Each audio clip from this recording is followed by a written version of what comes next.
Morning जी, great morning दोस्तों। नमस्कार, भूपेश आनंद एक बार फिर आपके सामने है।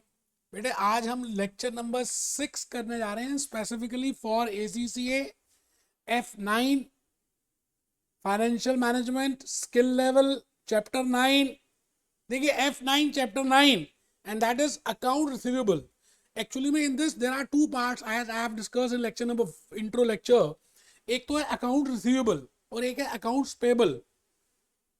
बेटे अभी रिसीवेबल्स ही कर रहे हैं और आज लेक्चर नंबर 6 में डिवोट करने जा रहा हूँ बड़े प्यारे नए concepts which are very important आजकल after COVID scenario and after Russia versus Ukraine. ये जो टॉपिक्स मैं करा रहा हूँ these are very precious for the examination. आप रजिस्टर ओपन करें। Great morning chapter 9 lecture number 6। Today I will be discussing with these 3 learning outcomes. बेटे एक ही चैप्टर में मैं 3 लर्निंग आउटकम आज कंप्लीट कर दूंगा इसी लेक्चर में। That is LOS-E, LOS-F, LOF-G। Learning outcome E check करें तो लिखा हुआ है what are the features of factoring. Then in F what are the positives and negatives of factoring. And then in G what are the features of invoice discounting. But मैंने आपको पहले G कराऊंगा, फिर E कराऊंगा और फिर F कराऊंगा। Logically ज्यादा समझ आएगा। आइए आइए जी, जल्दी से कमर सीधी करके बैठेंगे, रजिस्टर ओपन करेंगे। Learning outcome number E, learning outcome F, learning outcome G। LOS-E, LOS-F, LOS-G। Features of factoring, positives and negatives of factoring, features of invoice discounting. बेटे 3 बातें आज डिस्कस करनी है और मैं कहानी किस्मत की अपने सामने आपके सामने आज शेयर करने वाला हूं। मैं भूपेश आनंद आज आपके सामने पहले अपने जूस नोट्स में आ रहा हूं। बेटे मैंने वैसे ये जूस नोट्स में ये आपके सामने लर्निंग आउटकम्स मेंशन किए थे। There are 12 learning outcomes. We have discuss first, पहले वाला तो कंप्लीट कर दिया लेक्चर 2, लेक्चर 3, लेक्चर 4 में। एक्सप्लेन द एडमिनिस्ट्रेशन ये लेक्चर नंबर 4 में कंप्लीट कर दिया। बेटे explain the pros and cons of offering discount ये लेक्चर नंबर 5 में डिस्कस कर लिया। This again lecture number 5 we have discuss. ये जो है ना बेटे आज आप EFG की बात करें तो these 3 learning outcomes I will be discussing in today's lecture number 6। और उसके बाद फिर हम आगे जाएंगे, ट्रेड क्रेडिट की बातें करेंगे, वो देखेंगे। And I have divided into 6 concept. मैंने इन सभी बातों को 6 कंसेप्ट में डिस्कस किया है। पहला कंसेप्ट मुझे लगता है मैंने बता दिया आपको। दूसरा सोर्सेस बता दिया, टाइप्स ऑफ कॉस्ट बता दिया, स्पीडिंग अप द रिसिट्स। आज बेटे हम इसको डिस्कस कर रहे हैं, स्पीडिंग अप बिकॉज LOS-E-F-G का मैंने एक हेड डाला। Concept number 5, how we can speed up the account receivable. मतलब आपने जो पैसे ब्लॉक किए हैं वो आपको जल्दी से कैसे मिल सकते हैं, how quickly we can get that funds, उसको हम बोलते हैं speeding up the receipts of funds from accounts receivable. And then I will be doing accounts payable और लास्ट में मैं करूंगा फॉरेन ट्रेड। बेटे फॉरेन ट्रेड जो कंसेप्ट नंबर 6 है ना, ये आपको तभी समझ आएगा जब आप फॉरेन एक्सचेंज रिस्क करेंगे। तो मैं एक चैप्टर अलग से करने वाला हूँ रिस्क का, foreign exchange risk. So this part I will explain along with foreign exchange risk, along with interest rate risk. We have a separate chapter for that. तो मैं लास्ट कंसेप्ट को इस चैप्टर के साथ करूंगा बिकॉज मुझे आपको डॉलर्स बताने हैं, करेंसी बतानी है, स्पॉट रेट बताना है, फॉरवर्ड रेट बताना है, क्रॉस रेट बताना है, रिस्क बताने हैं, transaction risk, translation risk. So all that we will only discuss, along with foreign exchange. तो अभी आज के इस लेक्चर में मैं अकाउंट्स रिसीवेबल्स, अभी जूस नोट्स तो मैंने बताना ही है बेटे, आपको कुछ बताया थोड़ी। Just I have prepared the juice notes, आपको जस्ट दिए हैं। मैं तो अभी हैंड रिटन स्लाइड्स में ही हूँ, आपको मैं लिखवाता हूँ, बताता हूँ, रियल लाइफ केस स्टडीज करते हैं। मैं आज देखूं थोड़ा सा कि आपके लिए मैंने क्या क्या कवर किया है। This is the most important part जो आज मैं डिस्कस करने वाला हूँ। मुझे एक बात बताइए कि मैंने आपको बोला there are reasons to give grant credit. Sometimes it becomes very important to give the credit. नई कंपनी है, स्मॉलर फर्म्स है, न्यू एंट्री है, कई बार वो क्रेडिट नहीं भी देना चाहते तो उनको देना पड़ जाता है।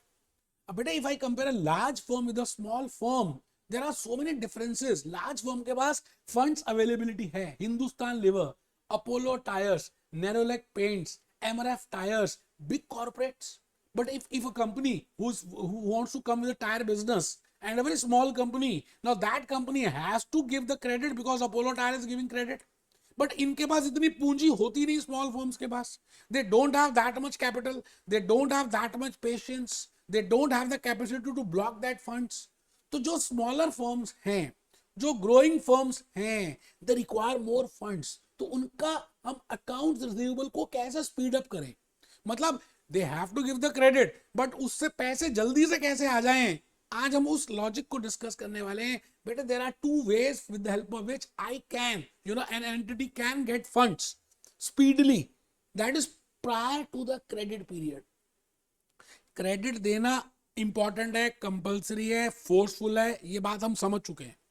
बट एक स्मॉलर कंपनी है, अगर वो क्रेडिट देती है तो उसके पास तो पैसे वैसे भी लिमिटेड हैं और वो पैसे ब्लॉक हो जाएंगे. या एक फास्टर ग्रोइंग फर्म है, अगर वो पैसे अपने ब्लॉक कर लेगी तो आगे कैसे प्रॉस्पर करेगी. तो बेटे आज का ये जो चैप्टर है, आज का ये जो लेक्चर नंबर 6 हम जो डिस्कस कर रहे हैं, बेसिकली मैं ये बताना चाहता हूं कि जब आप अकाउंट रिसीवेबल्स देते हो and you will be getting the amount after 3 months, but you can with the help of 2 sources of funds. मैं दो वेज बताऊंगा आज फाइनेंसिंग की, जिसके ऊपर आप अकाउंट रिसीवेबल्स के ऊपर आप फाइनेंस करा सकते हो. तो बेटे उसी का नाम है इनवॉइस डिस्काउंटिंग एंड फैक्टरिंग.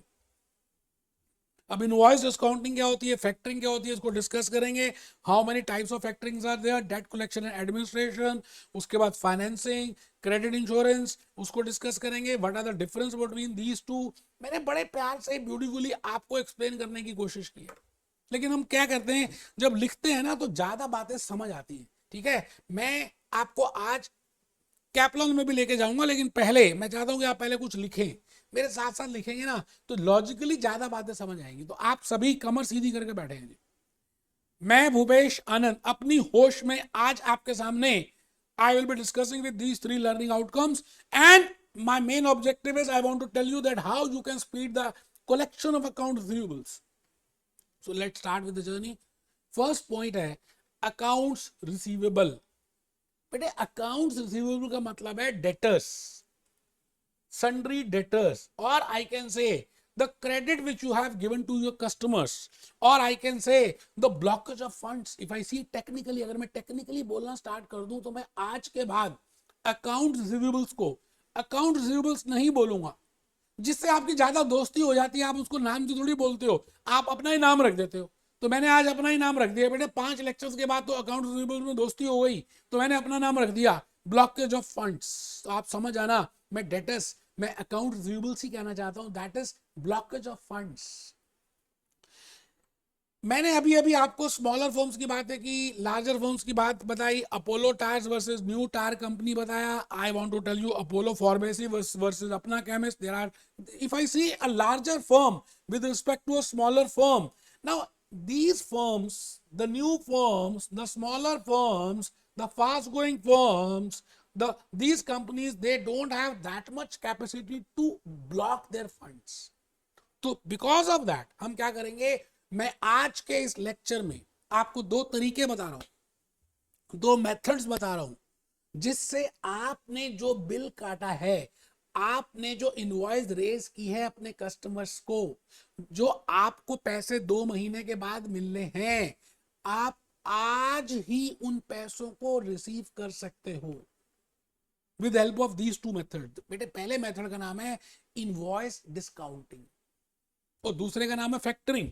तो आपने क्या करना है, अपने रजिस्टर के पेज को 2 पार्ट्स में डिवाइड कर लेना. एक तरफ लिखो जी इनवॉइसिंग, इनवॉइस डिस्काउंटिंग, एंड एक तरफ लिखो फैक्टरिंग. तो जो जो पॉइंट्स मैं डिस्कस करूंगा, firstly I will be telling you about invoice discounting. बेटे नाम क्या कह रहा है, इनवॉइस डिस्काउंटिंग. आई थिंक आपने एक चैप्टर किया हुआ अकाउंट्स में बिल्स डिस्काउंटिंग, बिल डिस्काउंटिंग. पहले जमाने में 11th क्लास में या स्कूल लेवल में और in the graduation level you might have done bill discounted, जिसको हम बोलते थे बिल्स रिसीवेबल. आपके पास इनवॉइस है, एक बिल है, आप बैंक में जाते थे, उसको डिस्काउंट करा देते थे. बैंक वाले को चार्जेस लेते थे, डिस्काउंट चार्जेस, और आपको बैलेंस पैसे एडवांस में दे देते थे. Bank will get the money after 2 months 3 months as per the credit period. आज वही काम इनवॉइस डिस्काउंटिंग फर्म्स कर रही हैं. मुथ्थू फाइनेंस नाम सुना होगा, जेनपैक नाम सुना होगा, बार्कलेस फाइनेंस नाम सुना होगा, HDFC बैंक नाम सुना होगा। बेटे ये जो धनी लोग हैं ये क्या करते हैं, आपने अपने कस्टमर्स को जो उधार में बिल बेचा 1 लाख का मान लेते हैं, ये कहते हैं if you because you will be getting $1 lakh 1 lakh rupees after 3 months, और आपको भी रिक्वायरमेंट है, तो आप जाओगे मुथ्थू फाइनेंस के पास, आप जाओगे जनपैक के पास, आप कहोगे सर प्लीज ये बिल आप रख लीजिए, 3 आई वॉन्ट सम फंड्स, मेरे को अभी आप फंड्स दे दीजिए and take your discount charges.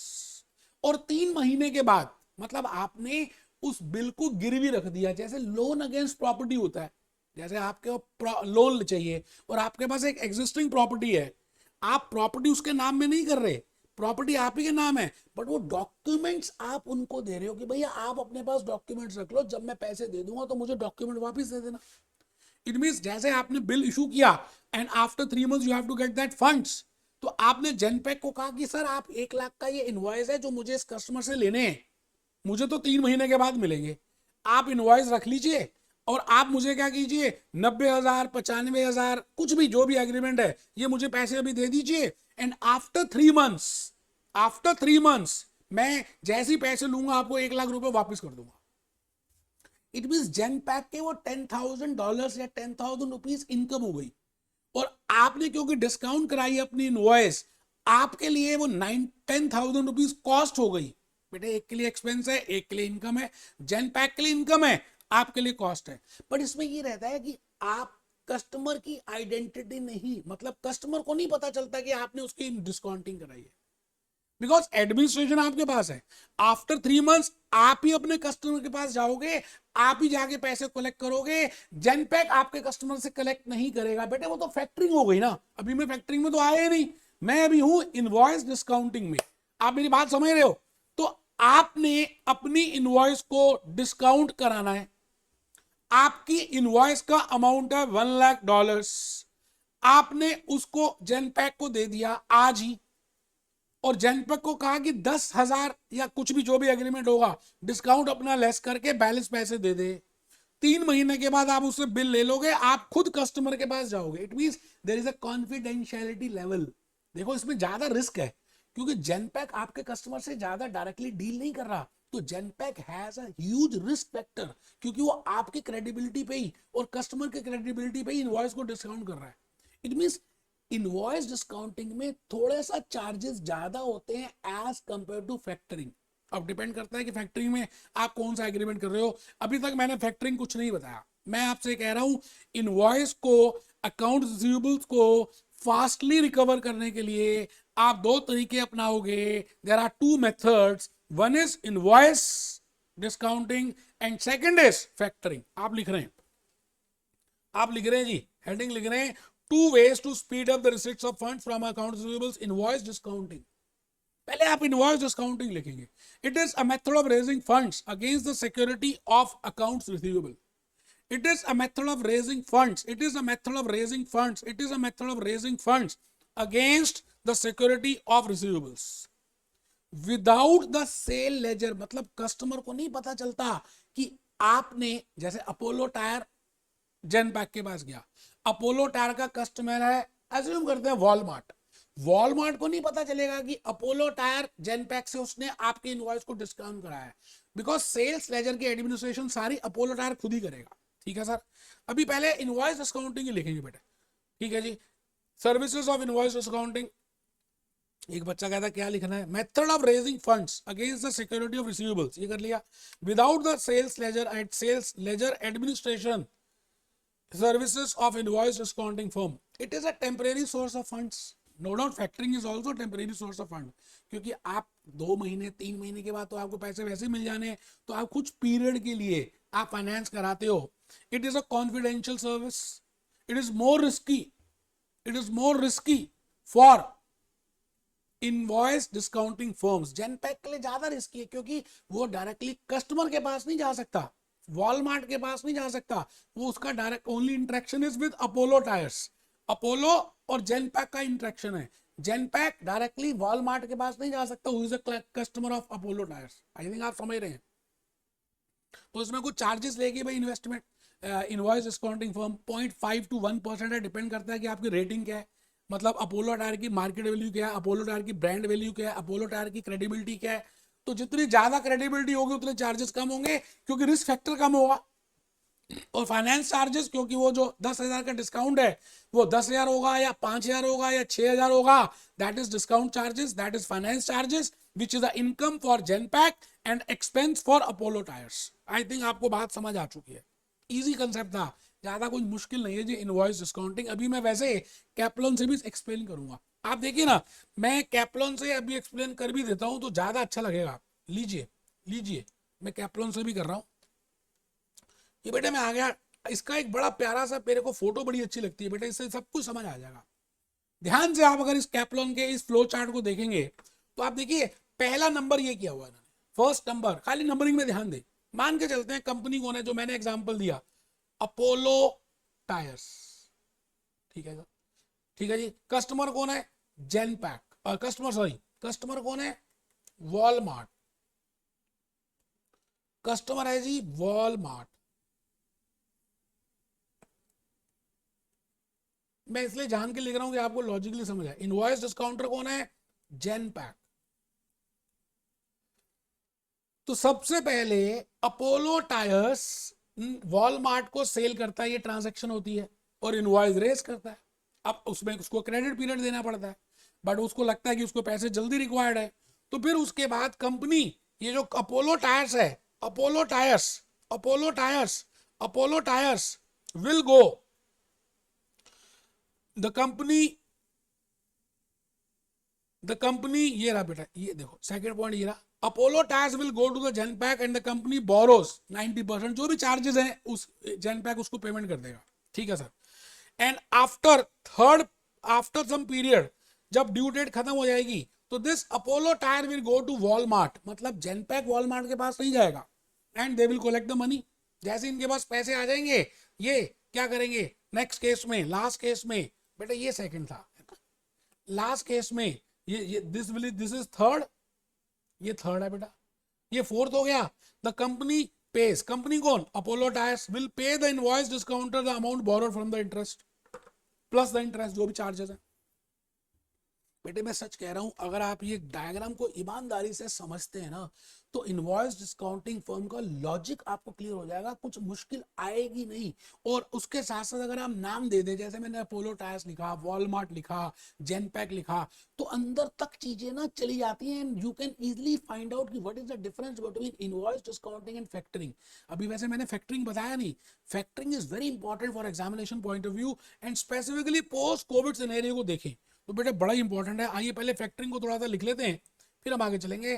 Factoring, बेटे आपने अपने रजिस्टर में दूसरी साइड में फैक्टरिंग लिखना है, पहले लिखना है फिर मैं एक्सप्लेन करूंगा। It is a method of raising funds, again it is a method of raising funds. Invoice discounting is also a method of raising funds. Factoring is also a method of raising funds in which accounts receivables are sold to a factor. दलाल होगा, दलाल, factor, factor can be Barclays Finance, factor can be HDFC, factor can be Muthoot Finance, factor can be any company जो धनी है, those who can give credit, who can give the amount, they are मुनीम, जैसे पुराने जमाने में मुनी वो होते थे, मुनीम होते थे या जमींदार होते थे, है ना, जो जमींदार है उसके पास तो इतना सारा पैसा है, वो तो किसानों को पैसे देता था और उसके बदले में पट्टे में जमीन लिखवा लेता था। तो यहां पर भी आप यही कर रहे हैं आप यहां पर, लेकिन there is a difference in invoice discounting and factoring.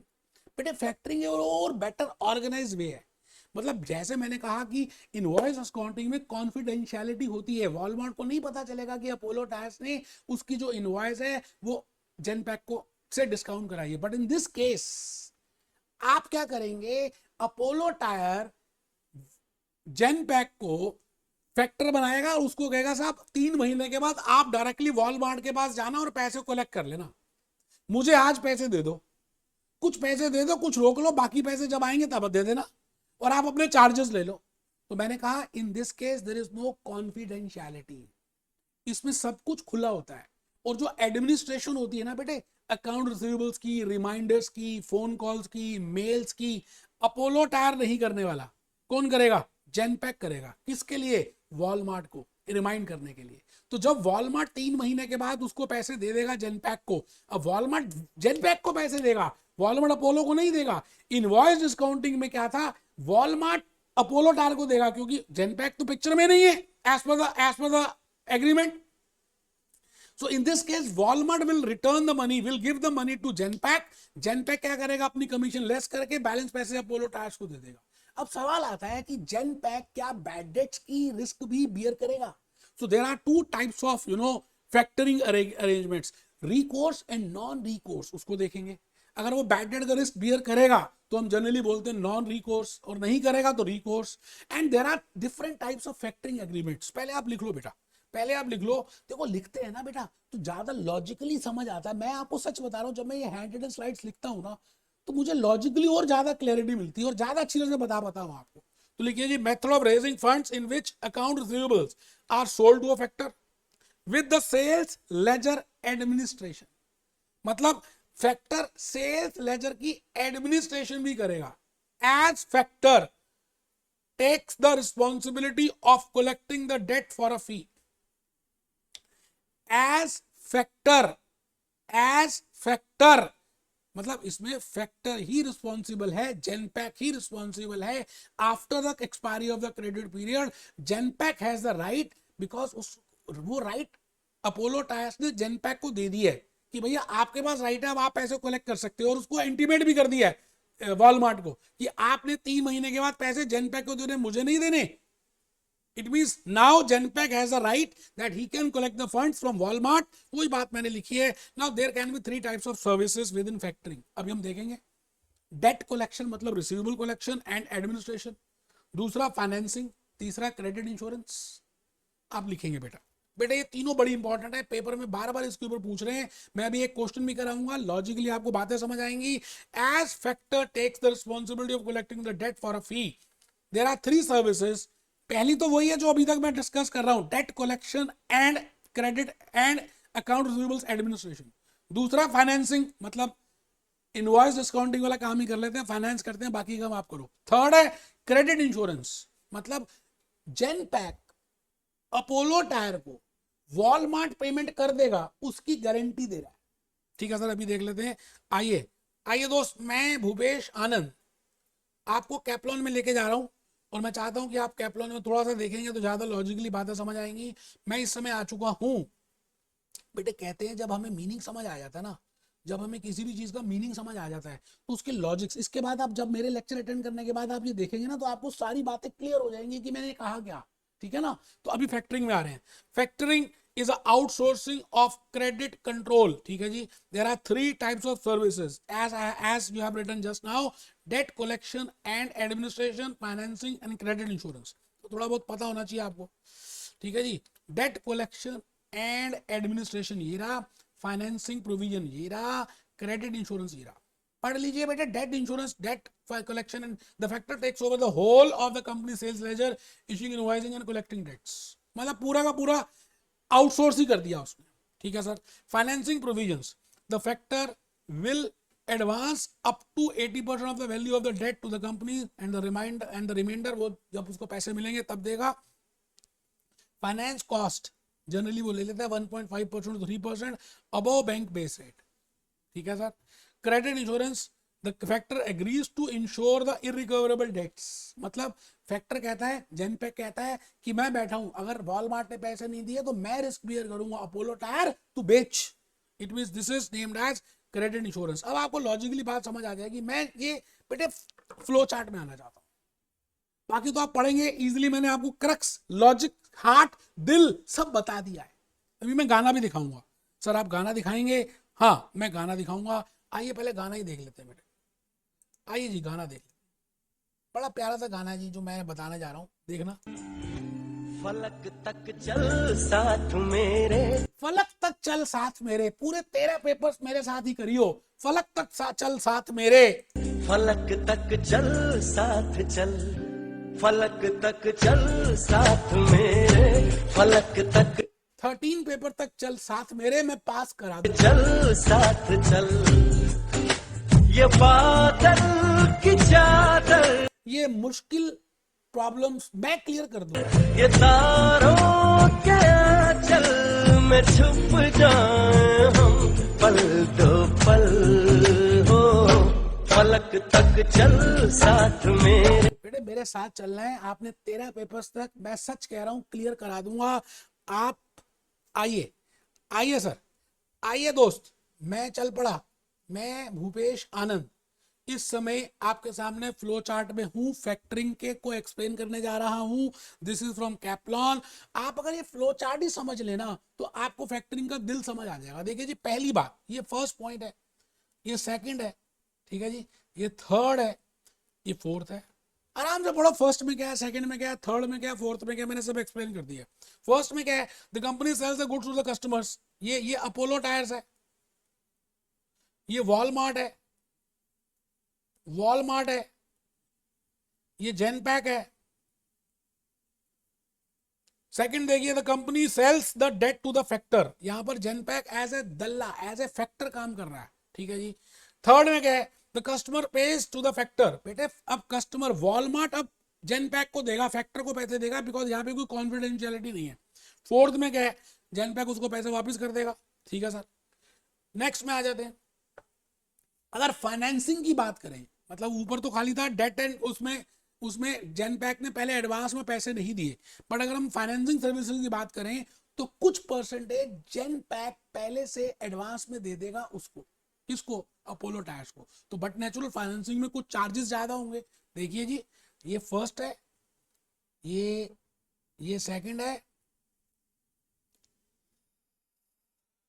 ये थर्ड है सर, ठीक है, ये सेकंड है, ठीक है सर, ये फिफ्थ है, ठीक है सर, ये फोर्थ है। मैंने एरो के ऊपर जाने के लिखा है 1 2 3 4, आप चेक करो, आपको लॉजिकली समझ आ जाएगा।